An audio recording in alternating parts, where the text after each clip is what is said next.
Hello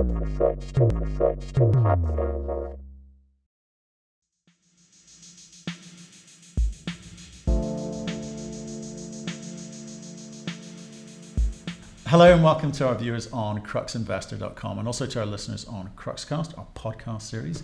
For those of you who are new to Crux Investor, please click the button in the corner of the screen to subscribe to our YouTube channel. We're talking today to John Bay, who's the CEO of Standard Uranium. They're a Canadian private junior miner in the uranium space. They're listing later this year in August. He's going to talk to us about his asset in the Athabasca Basin in between Fission and NexGen's properties. John reckons he's got the next NexGen on his hands. He's going to talk us through their strategy, and also he's going to talk to us about one of their shareholders, a uranium-only fund. Hello, John. How are you? I am good. How are you doing, Matthew? Not too bad today, not too bad. So why don't we kick off with a 2-minute summary of the business, and we can get stuck into some questions after that. Sure, I'd love to. Thanks for asking. So we are Standard Uranium. We are a Canadian junior exploration company focused on the Athabasca Basin, and particularly the southwest corner of the Athabasca Basin. We are private. We started this company about a year and a half ago with the intention of taking it public at a time right when we thought the market was going to turn in uranium, and we are on schedule for that right now. So we started the company with some seed money about a year and a half ago. Since then, we've continued to explore our project, getting ourselves ready for our initial drill program. We have now continued to raise capital. Last year, we raised $800,000. Right now, we're doing another capital raise of about $1 million, which we are oversubscribed. And that is for a go public, which we anticipate happening this August on the TSX venture. Following that, we have a summer exploration program, which is going to lead us to our drill targets, which we plan to have fully identified and fully permitted for a winter drill program starting in the winter, February of 2020. For Standard Uranium, that is our basic story. Great stuff. Nice summary. So I want to get you, you're obviously in a very exciting commodity at the moment, certainly very topical in the space of uranium. However, you're also an explorer with all the risks that brings to bear. Okay, so if you don't mind, I wouldn't mind getting a little bit more understanding about the team who you've brought on board, and then maybe get into the asset and what's going on, how it came into the company, and we'll kick off from there. So why don't we start with yourself? What's your experience background relative to uranium exploration? Sure. Thank you, Matthew. So I started in capital markets and mining specifically about 2006. I was brought into a company called the Hamilton Resource Group, which was a group of companies based in Vancouver of about 8 to 10 companies. And we had gold, silver, diamonds, copper, oil and gas, and uranium. The uranium company that was in that group was one called Forum Uranium, which is still around, led by Rick Mazer. So I spent 3 years getting to know Rick and the uranium space and his company quite well. Following that, I left that group and started my own firm, which at the time was an investor relations firm called Steel Rose Communications out of Vancouver. I still continue to run that company. I started Steel Rose Capital, which is a couple years after that, which is a capital markets firm, corporate advisory services, and capital raising. And since that time, I've had a number of clients in junior mining, oil and gas, tech, cannabis. And about 2 years ago, I was approached by a group that was really bullish on where uranium was headed. And they asked me to step in and be the CEO of that company.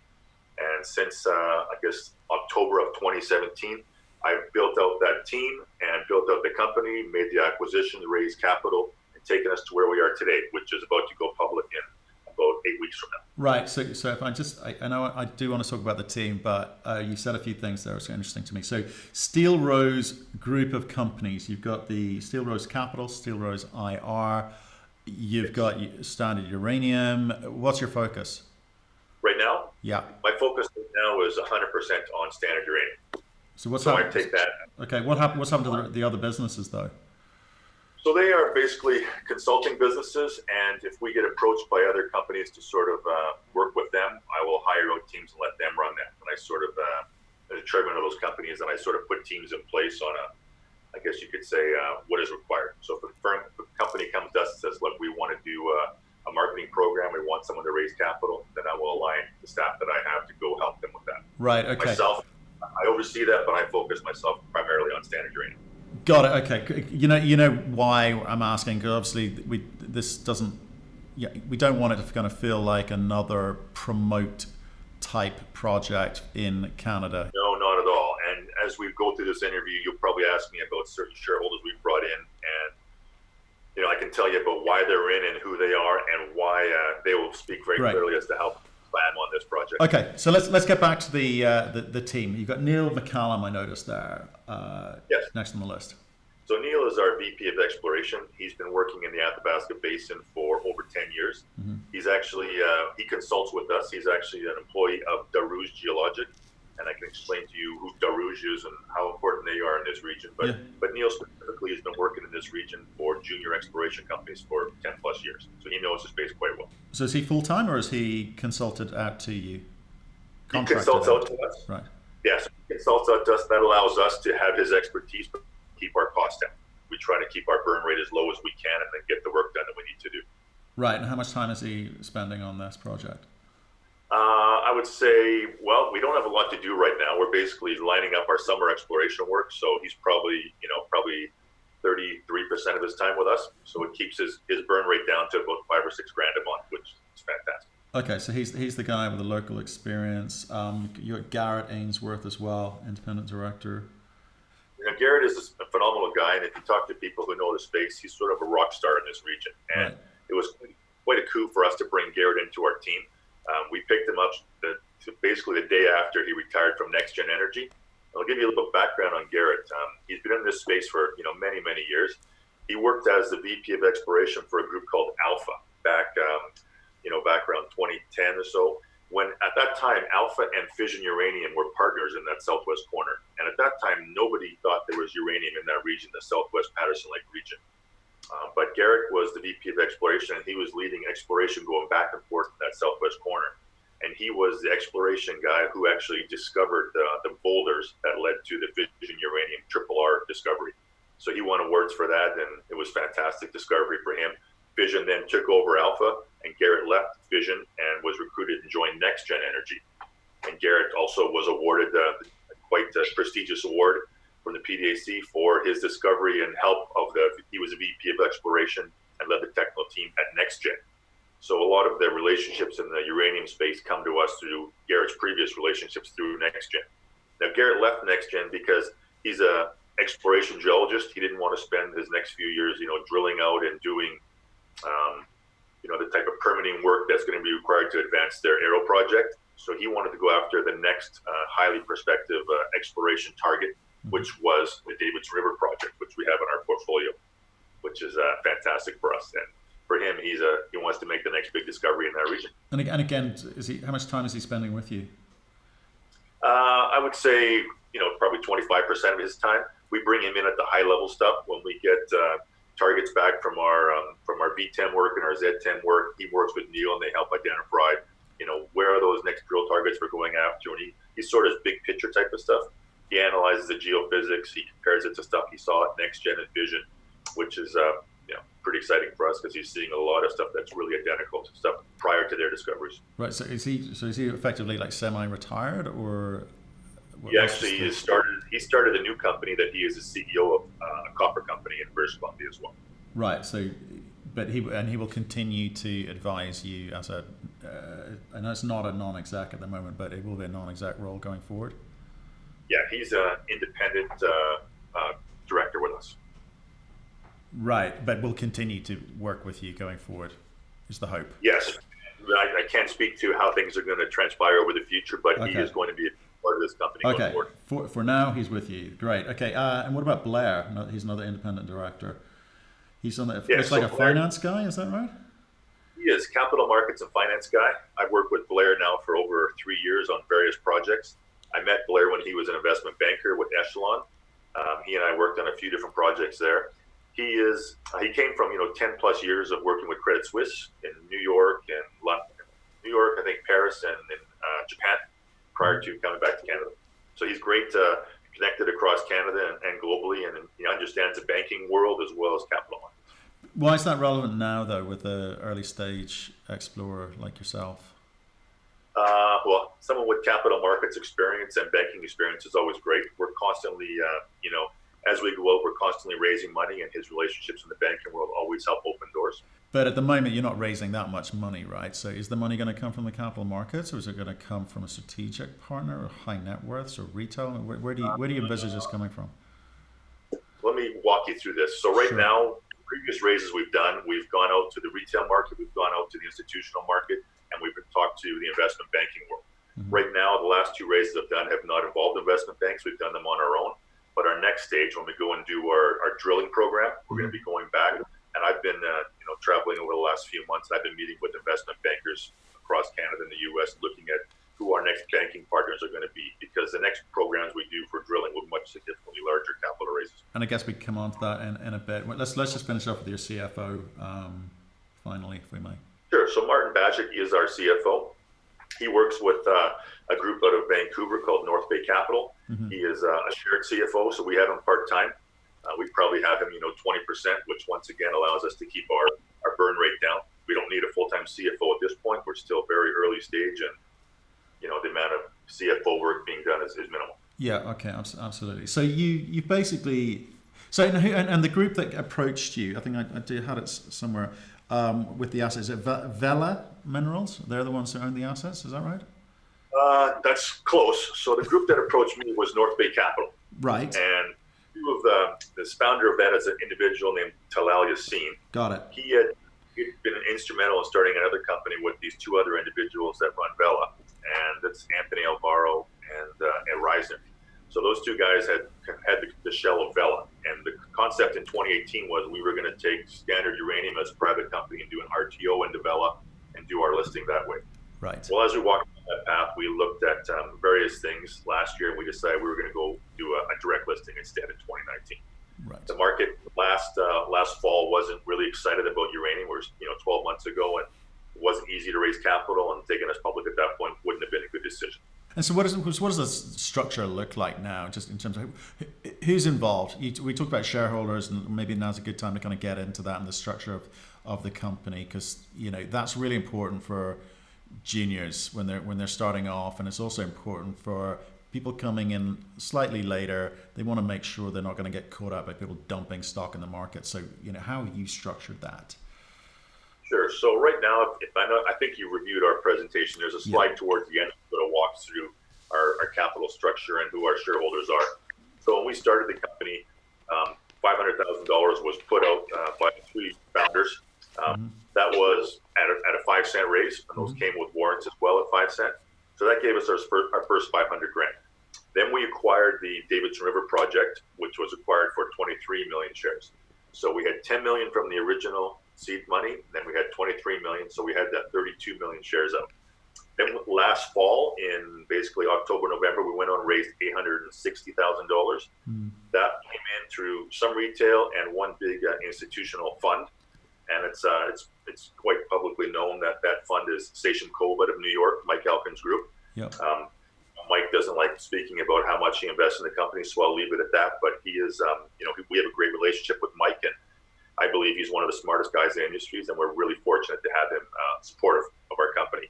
So right now, we're going back to the market. We're raising, we wanted to raise another $1 million for our go public process and to continue our summer exploration to help us define our drill targets. And I can say we completed that capital raise. We're oversubscribed already. And on top of Station Cove support, we have another fund coming in, which I won't announce until it's all, until that's actually finalized. To get Mike Alkin involved says there's something about the company. And so what do you think that something is, though? We people can read the presentation and get into the details of what you have done last year, what you're going to be doing this year. But what is it you think you've got? You're in the right postcode. You're surrounded by all the big names, okay? But if we look back to the last cycle, you went from 50 companies to 500 companies and, back down again to 50, right? So where do you think you fit in the mix, with obviously the excitement in the market about, excitement in everything but the share prices of the equities? Where do you think you fit? What do you bring to the party? Well, we talked to investors about this for the first time. We like to compare ourselves to an early stage NexGen and an early stage Fission. We're in that southwest corner of the basin, and we're at a point where we're pre-discovery. So shareholders who see us right now they have the opportunity to invest in a company that's about to go public or soon after we're public. And they have an opportunity to get involved before we make our first discovery. And it's easy to say, yeah, you're in the neighborhood, you're an area play. And I could say that, yeah, we could say that. But what's really exciting to us is the exact structure of what we've got in our project. So if you were to look at a map of where NexGen and Fission sit compared to the Davidson River project, you can see that we are directly west. And before we, got into our exploration work last summer, our big thing that we were trying to prove out was the conductors that actually host the Arrow and the Triple R discoveries. Actually, we wanted to prove that those same conductors run right through our project. So they're on the eastern side of an area called the Clearwater Domain, which we believe is the host and the source of the uranium and the fluids that brought that uranium to that region. We believe those fluids and that uranium can be and will be found on the western side of the Clearwater Domain. So we did VTEM work last winter, and we've had that analyzed, and that's helped us identify graphitic conductors that run through our project. And if you go onto our website at standarduranium.ca, you can see our 43101 technical report, and even more exciting is the actual VTEM report. And that breaks down and shows which conductors we've identified, and most excitingly, the conductor that the PLS that hosts the Arrow and the Triple R, we believe that conductor runs right through our project. Right, and that's what's exciting. Yeah, okay, so people should look at the 43101, plus or minus 30% accuracy to that. But what has Mike Alkin bought into? The fact that you are sitting on a large swathe of land in the right postcode, obviously, there is something to that. The neurology component, there is something to that. But was he buying into you? Was he buying into Garrett's involvement, or is it just the fact that because you've got this asset, anyone could make this work? I mean, how did you sell it to him? Well, I'm not going to speak for Mike Alkin. Obviously, he'll speak for himself. But when I talked to Mike, the things that I was really wanted to put forward to him was we've got a team. We've got Garrett and Neil who've been in this region. Garrett, who's been part of the discovery of Triple R and the discovery of Arrow. Those discoveries were made by looking at geophysics primarily, and the geophysics we're seeing now with our ZTEM and our VTEM story, we're seeing those, and they are very similar to what he saw over there, which is exciting. Quite often when you see conductors run through projects, they can be nice straight lines. One of the things we're really looking for is conductors that have breaks and folds and cross-cutting structures. That is where uranium would actually drop out and actually make deposits. So we are very excited about getting those drill targets moving and drilling that in the winter of this year. So why have you got it? Why didn't one of the big guys take the opportunity to pick it up? Great question. So up until 2012 or so, that region south of that PLS area was all you couldn't stake it. It was held for gas and oil reserves. When they took that region off, you got to realize nobody was exploring over there. Everybody that was there, the Aranos and the Chemicals, they were on the northeast side of the basin, or they were up on the northwest side of the basin, and they said you'll never find any uranium there until uranium was found there by Alpha and Garrett and Fission, who came in and made that first discovery. At that point, there was a bit of a staking rush, and staking was all at the same point was all moved from physical staking to actual online staking, so people could do staking and take up big chunks of land. Right. Now, the individual who staked this project is a guy named Jody DeRouge. At the time, he was the president of Fission Uranium. So he was also a staking guy. He'd been staking in that region for many years. And what happened was he staked that Davidson River project and offered it to Fission, and they didn't want it at that point. So when he departed Fission, Fission wanted that project back. And it was kind of messy, and it ended up in court, and it was tied up in court for 3 years. And the judges decided that it was 100% owned by Jody DeRouge and DeRouge Exploration. So at that point, Jody had another junior work on it for a bit, and timing wasn't great. They couldn't raise money. They didn't get a lot of work done. So the project came back to Jody. He then went over to NexGen and offered that project to Garrett at NexGen. And Garrett fell in love with the project. He knew what the potential was there. He wanted it.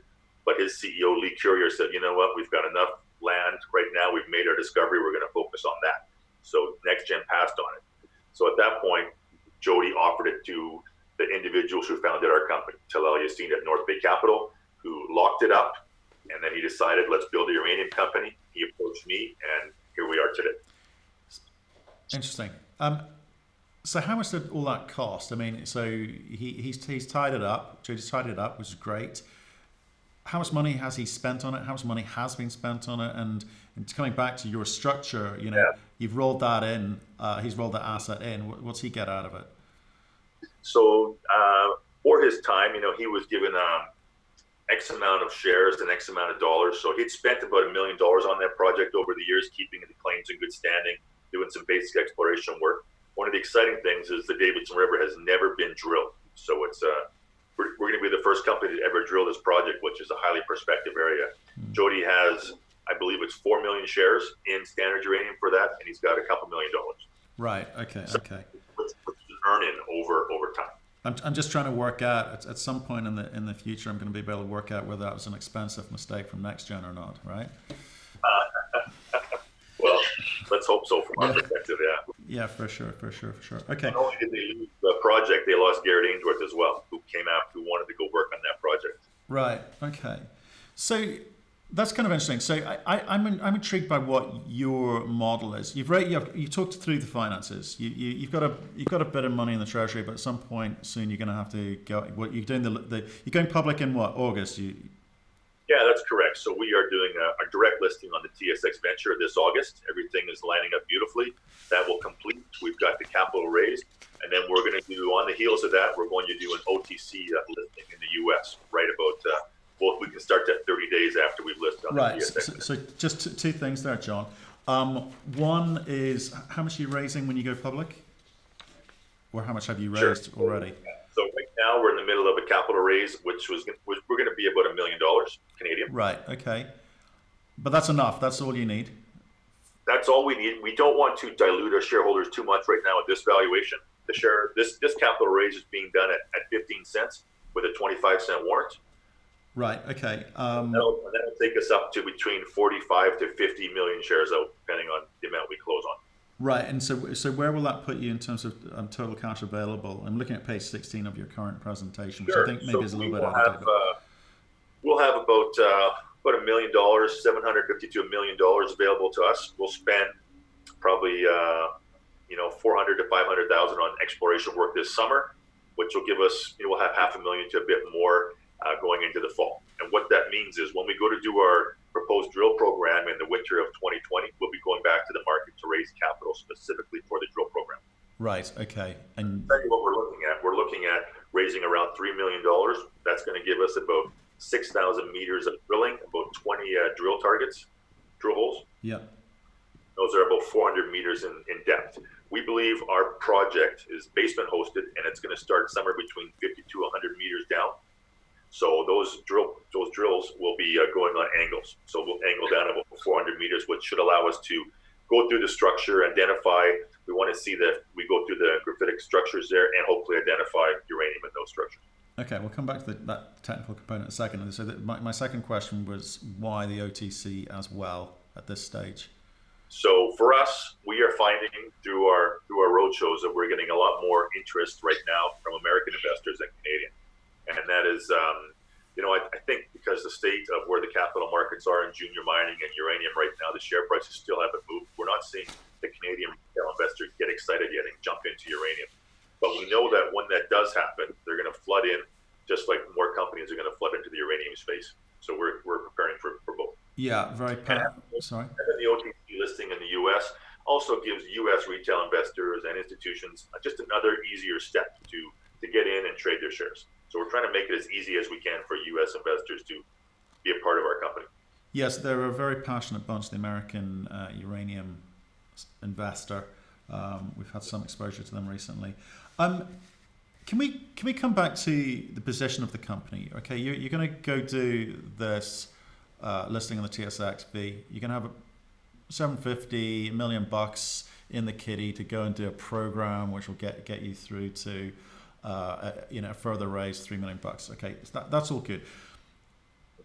You're an early stage exploration company with all the risks. Typically people talk about 19 out of 20 of these things don't kind of work out. You happen to be in quite a, use the word sexy commodity at the moment in terms of the production versus the production deficit at the moment. Why do you think you're going to survive? Why do you think you're still going to be around in a year's time, 2 years' time, being able to talk about this? That's a good question. I mean, if you look at the numbers of where things are and where things potentially could go, it's a daunting task to be a junior exploration company, period. We're very bullish on where uranium is going. We believe if it's not the end of this year, we believe 2020 is going to be a very exciting year for the uranium market to come back. And that's based primarily on, supply and demand and what's being produced right now and where the demand is headed. So we see uranium being quite a bullish space to be in. As for us, the work we've done on our project so far, the Davidson River specifically, we've got 26 conductors there. We've got 4 that are very highly prospective. We believe we've got some good shareholders we brought in who understand our space and our story, and we've got more that are waiting to come in once we go public. There are a number of new uranium funds globally that are around. We've been talking to them all. We know them. For many of them, our story is too early, but they're waiting for us to go public, have our first drill program, and then if we have some success, they're going to be supporters as well. So I'm really excited as to what the future lies for our company. So again, we're touching upon some of the market factors here, which is kind of well covered with a lot of our previous interviews. But let's touch upon some of those now. So obviously the 232 decision, everyone's waiting for it. Utilities are waiting for it. Investors are waiting for it. The companies are waiting for it. For you, if that drags on more than another 12 months, obviously that becomes problematic. What are the options for you? You've talked about some of the uranium-specific funds, and even maybe some of the generalists are, looking at the market and going, "This is crazy." Do you think that if the market, retail, doesn't support you, you've got options? We do. So right now, the funds we have in place, if we do not go forward with the drill program, if the uranium market tanks over the next 6 months, we've got enough cash that we can basically maintain our position for about 1.5 to 2 years. So probably 24 months, which for us, we've got, a plan A and a plan B. Okay. We know if the market takes off, we've built a fantastic investor relations, capital markets outreach program. We've been interviewing and meeting with various vendors in the space, and we know that we have got cash put aside to basically flip the switch and go hard when the market turns, which we anticipate it will. It might not be in the next 3 to 6 months, but hopefully it will be. Yeah, no, so and I don't mean to labour the point. It's just interesting to me the position that the uranium space finds itself in, and obviously a lot of the juniors perhaps a long way from production, because these things do take a while to go from where you are to producing. Doesn't mean there's no value there, because if you can give people a sense of what's under the ground, people think the money potentially could be there, certainly with some of the institutions, I'm guessing. But do you also have strategic options? I mean, you're surrounded by people, great, huge names. I mean, they're in the same boat, until the spot price comes back, they're in the same boat, but they do have cash. Is that a consideration? I can tell you that we have been meeting with some of those strategic people in the space. At this point, we do not want to give up our Davidson River project. We want to own it 100%, and we want to continue to advance that. Should we go down the road where we have capital and we're drilling out our program and we don't have success, I think at that point we'll look at strategic partners to come in and perhaps fund future drilling programs. But at this point, we want to keep all the success for our shareholders. Yeah, of course. But you also want that optionality if push comes to shove, right? Correct. Okay. So for when you go public, TSX-v, retail are going to be interested in that. You think there's less interest in Canada than there is in the US, which is interesting, which may or may not be the case by the end of the year, because there's a lot of sort of positive momentum for uranium companies. Certainly the uranium stories with the nuclear, zero carbon, etc. It's all good. But do you think that even people coming in at this early point with you, that the money's safe because of the license that you got, the package that you've got, even if you don't drill? Yeah, we think our package is phenomenal. We love where we are. We love the corner of the region we are in the Athabasca Basin. And we also think the team that we've put together are, they're world class in that region of the space. People are looking to that, and they're looking at the people we have. They're looking at this Davidson River. When they dig into the technical side of it, there's a huge upside there, and we could be working this project for years and years to come. Now, one more comment back to the retail space. As you know, I live in Vancouver, and Vancouver in Canada is probably the epicenter of the cannabis world right now. And with Canada legalizing cannabis last year, the retail market has been, if it's not 100% cannabis, it's about 90% cannabis. So we've seen a massive amount of retail funds and retail investors putting their funds directly into the cannabis space. Now, thankfully for us in junior mining, that market has come down significantly in the last 6 months, and we're hoping some of that retail money is going to come back, looking to put it into junior resource space again. So that's a big piece of why the retail market in Canada is not in junior mining; it's all shifted to cannabis. But with our talks in the last few months, kept traveling across Canada, we're finding from the banks we've been meeting with and the brokers, they're finding some of those investors are now looking to deploy some of that cannabis funds back into junior mining. So we're hoping that uranium is going to be a big part of that, and we are hearing that it is going to be a sexy space to be in. So we're continuing to build those relationships, speak to those brokers, speak to those bankers, speak to those retail funds, high net worth, and position ourselves so that when we do go public and we start our exploration program, the drilling, people have heard of us, they know who we are, they know what our plan is, and they want to see us hit those milestones, continue to advance our project, and then hopefully they'll come along for the ride. Okay. Well, John, I mean, I've enjoyed that summary. The market is the market. You've got a team, you've got an asset, a team of experienced and relevant experience at that in a postcode, which is, I think, highly relevant with an asset which seems to be surrounded by the right guys. You've got a sort of tough few months ahead, I think. You've got to get that listing done, and then see if you can raise some capital after that. But my sense is, even if you don't, it's not too bad for you in terms of timing. The uranium market is looking like it's ramping up for something quite soon. So, thanks for your time. I appreciate that. Is there anything else that you want that perhaps I haven't asked you that you wanted the public to know? No, I think you did a great job of drawing out the information from our company. I do encourage all your viewers to go to our website, www.standarduranium.ca. On there is my contact information. You can get my cell number, you can get our office number, you can email me, and I'm I'm on Twitter a fair bit. And when you look at Standard Uranium on Twitter, that's myself personally, the CEO, talking to people. Well, great. Feel free to reach out. We should follow each other if we haven't already. We should. I'll hold you to that. And just on that, I know you've got a letter to shareholders on the website, which I think perhaps not completely up to date, and the presentation itself is a few things as well. Are you going to be updating those soon? There will be a future letter to shareholder probably coming out in August. Right. Sort of updating as to where we are, completing our capital raise, outlining where we are in the summer exploration program and our plans for the winter in 2020. Right. Okay. And the PowerPoint?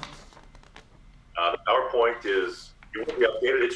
It's the one I'm using currently as I'm on the road as of last week. So it's pretty up PowerPoint. Okay, great. Okay, John, appreciate your time. Thanks for running through that, and best of luck, and do keep us up to date. Thank you, Matthew. Appreciate the opportunity to share our story, and thanks for the interview. We'll talk again soon. No problem. Thank you very much for watching our video. We do aim to give you informed and intelligent information with which to make your investment decisions. So if you liked what you just saw, please give us a thumbs up. And if you want to see more insightful, in-depth, honest and unbiased interviews, then please click the subscribe button. So thanks again for watching, and we look forward to seeing you again soon.